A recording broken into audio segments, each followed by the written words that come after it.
ምናልባት እንደው አግኝቷቸው ያውቃሉ? ጸጸት ነገር አለባቸው? ያንደ በተለይ ደግሞ ልክ ለውጡ ሲመጣ ደግሞ ሶማሌ ክልል በጣም ተረብሾ ነበር፣ እንገነጠላለን በሚል ቤተክርስቲያኖች ምናምን ሁሉ የወደሙበትና ምናልባት ከዛ በኋላ አግኝቷቸው ከሆነ እንደው የጸጸት ምናምን ስሜት አለ?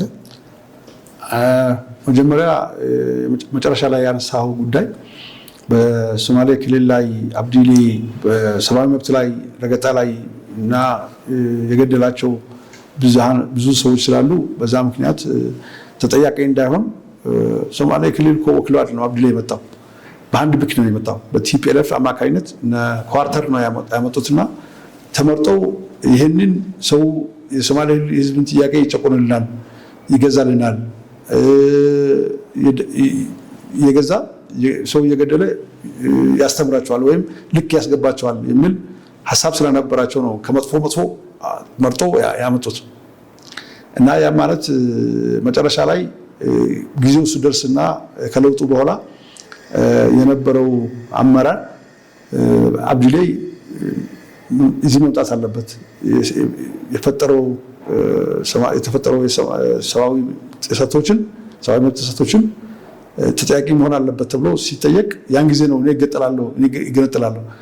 ካሁን በፊት እኮ ለዛ ሲታገሉ የነበሩ ሰዎች መገንጠል ሳይሆን ለመብታቸው እርስ በራሳቸው እንዲያስተዳድሩ የሚዋጉ ሰዎች ይገድል የነበረው ሰው ነው ዛሬ መልሶ እሱ ራሱን ዳኛ ሆኖ ተመልሶ የሶማሊያ ክልልን ህዝብ አስገነጥላለሁ ያለው። ያ በራሱ ሀሳብ የራሱን ጥቅም ለማስከበር ነው እንጂ ሶማሊያ ህዝብ ወክሎ አልነበረም። እና በጣም ማዝነው እዛ ቤተክርስቲያኖች የነበሩ እዛ የነበሩ ጎረቤቶች እርስ በራሳቸው መገዳደላቸውና በሱ ትዕዛዝ የተገደሉ መሆናቸው በጣም የሚያሳዝን ጉዳይ ነው።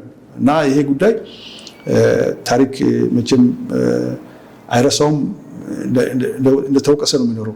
ያ ብቻ ሳይሆን ሌሎችም ከ42,000 ህዝብ በላይ ነው እዛ አካባቢ የገደለውና በሪከርድ እንዳለን ከዛ በላይም ሪከርድ ያልተመዘገቡም ሊኖሩ ይችላሉ።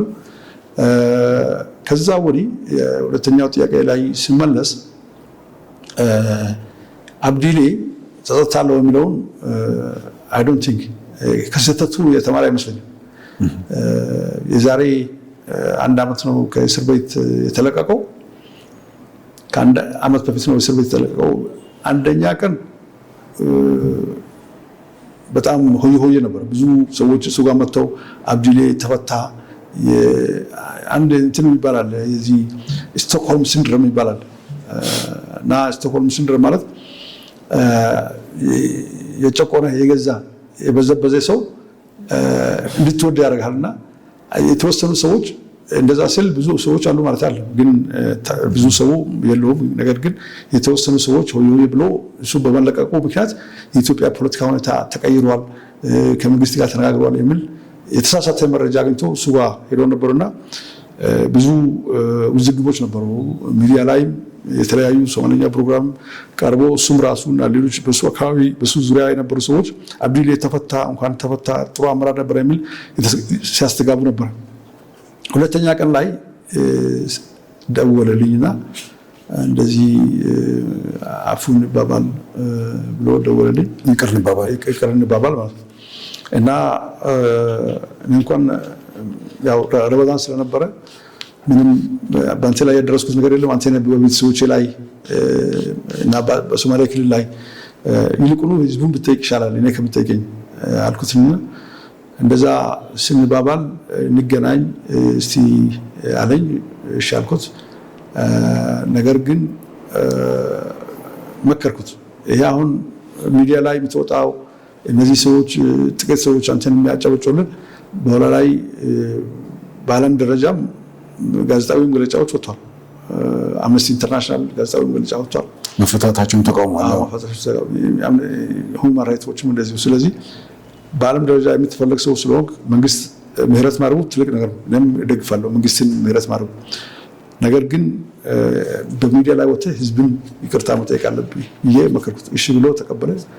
ግን አሁንም የሚጽፋቸው ነገሮች የፖለቲካ ነክ የሆኑ ጽሁፎች ላይ በሶሻል ሚዲያ ላይ የሚያሰፍራቸው ነገሮች፣ ፖስት የሚያደርጋቸው ቪዲዮዎች ሳይ ከስህተቱ እንዳልተማረ ነው የተረዳሁትና ይሄ በጣም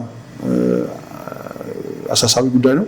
አሳሳቢ ስል ኢንሰንስ የሶማሊያ ክልልን ተጽዕኖ ያመጣል ወይም ውዝግብ ያመጣል ማለት አይደለም፣ ግን ለራሱ ህይወት ነው የሰጋው ያለውና ይሄ በጣም ከባድ። የት ነው ያሉት? ጅጅጋ ነው? ጅጅጋማ መሄድ አይችሉም፣ ግን አንዳንድ ሰው አዲስ አበባ ነው ያለው ይላሉ። መኖሪያው አክቹዋሊ አዲስ አበባ ነው፣ ግን ዱባይ፣ ዩኤኢ እና ታይላንድ ለሕክምና ይሄዳል የሚል መረጃ ነው ያለው። ትክክል ይሁን አይሁን አላውቅም፣ ግን አንዳንድ ጊዜ ፖስት የሚያደርጋቸው ውጭ ሀገር እንዳለ አውሮፕላን ውስጥ ተቀምጦ ፎቶ ተነስቶ የሚልክበት ፖስት የሚያደርግበት ሁኔታ ስላለ ከዛ መረዳት ይቻላልና፣ ግን አብዲሌ ከስህተቱ መማር አለበት። እሱና እሱ መሳይ ፖለቲከኞች ሰው የጨፈጨፉ ሰው የገደሉ ከስህተታቸው መማር አለባቸውና ይሄን ነገር እሱም ተገንዝቦ አሁንም ፖለቲካ ውስጥ ሰይ እንዲኖረው የሚያደርገውን ጥረት ተቀባይነት የለውም። ሶማሌ ህዝብም ከዚህ አልፎ አሁን በትልቅ ደረጃ የሚያስቡ ሰዎች ያሉበት ክልል ስለሆነ ያ ዳግም እንዳይመለስ ከፍተኛ ጥረት የተደረገበት ሁኔታ ያለ